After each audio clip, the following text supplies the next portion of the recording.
Tout savoir du monde du travail au Grand-Duché de Luxembourg avec Laurent Chapelle. Bonjour aux 490 000 travailleurs au Luxembourg, dont 214 000 frontaliers, où on a vu ceux qui étaient infectés revenir au travail, remplacer ceux qui étaient à leur tour malades. Alors grâce à Amara Camara de la HR Academy, nous faisons le point cette semaine sur les dernières évolutions pour le Covid-check au travail, et on parle d'un métier que vous ne connaissez pas, mais lui vous connaît. Le mode d'emploi avec RH Expert. Premier sera le chiffre de la semaine, premier comme 1er mars, où la loi qui doit être votée demain prévoit d'arrêter le Covid-check 3G obligatoire en entreprise. Mais, parce qu'il y a un mais, l'employeur peut décider la mise en place facultative du Covid-check 3G en entreprise entre le 1er mars et jusqu'au 30 avril 2022. Donc attention de ne pas vous réjouir trop vite, car pour l'instant le Covid-check 3G en entreprise est obligatoire jusqu'au 28 février 2022. Après, l'employeur peut décider de le conserver en accord avec la délégation, et alors les règles actuelles, les contrôles, les listes, les absences injustifiées seront toujours appliquées, ainsi que la dispense en matière de gestes barrières dans les zones où toutes les personnes sont soumises au régime 3G.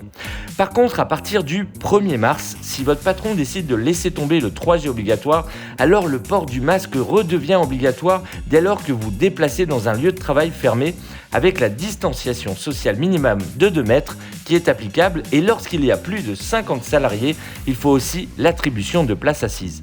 Grosse nouveauté aussi, le projet de loi prévoit que les quarantaines liées au cas contact seront supprimées. Et oui, un isolement d'une personne infectée pourra être levé après avoir effectué 2 tests rapides dont le résultat est négatif, avec un intervalle d'au moins 1 jour. La Fédération des hôtels, restaurants et cafés, la fameuse Horeca, estime que certaines personnes ne sont pas vaccinées, ne le feront jamais, et la clientèle manquait cruellement à l'appel entre la 2G, le télétravail, la peur et l'obligation de se presser pour avoir fini de manger à 23h. Cela devrait revenir à la normale dès dimanche soir prochain, donc pour la Saint-Valentin lundi prochain. Il était temps, car la puissante UL, Union des entreprises luxembourgeoises, a annoncé que ses membres ont eu en moyenne jusqu'à 30% d'absence au mois de janvier entre les maladies, la quarantaine et l'isolement. Allez, continuez à prendre soin de vous et préparez-vous à finir tard la Saint-Valentin, mais toujours protégé. Zoom sur le métier de la semaine. Le métier de la semaine sera Analyst Know Your Customer, le fameux Analyst KYC, et le rôle de cet agent de conformité est de mettre en place les règles de conformité et de contrôle interne dans son établissement. En ce sens, il rédige des documents à l'attention de ses collaborateurs et des clients pour qu'ils puissent d'une part les appliquer, d'autre part les rassurer. Cela peut être le code de déontologie, la charte de lutte contre le blanchiment ou encore la réglementation concernant les enregistrements téléphoniques. Il transpose également les règles dans des outils et des procédures internes pour faciliter leur mise en place et les automatiser un maximum. Il joue un poste clé dans l'entreprise dans laquelle il se trouve, car il assure une veille concurrentielle des bonnes pratiques. Il se tient au courant des nouvelles procédures afin de mettre à jour celles de son entreprise. Pour devenir analyste KYC rattaché aux compliance, il est conseillé de suivre une formation de niveau Bac+5 spécialisée en contrôle des risques bancaires, sécurité financière et conformité, droit, secteur financier, bref, ça peut être aussi la lutte contre la criminalité financière.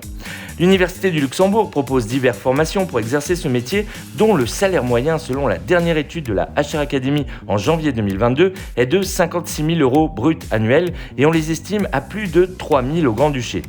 Le spécialiste de conformité peut alors évoluer vers des postes de risk manager, auditeur, inspecteur, contrôleur interne ou encore directeur des engagements. Il peut aussi évoluer vers le secrétariat général dont il comprend le fonctionnement et les enjeux. Alors si vous aimez le contrôle, la rigueur, la réglementation, n'hésitez plus et postulez à notre métier de la semaine, analyste KYC. RH Expert vous donne rendez-vous dès maintenant sur www.rhexpert.com. Tout savoir du monde du travail au Grand-Duché de Luxembourg avec Laurent Chapelle. Bonjour aux 490 000 travailleurs au Luxembourg,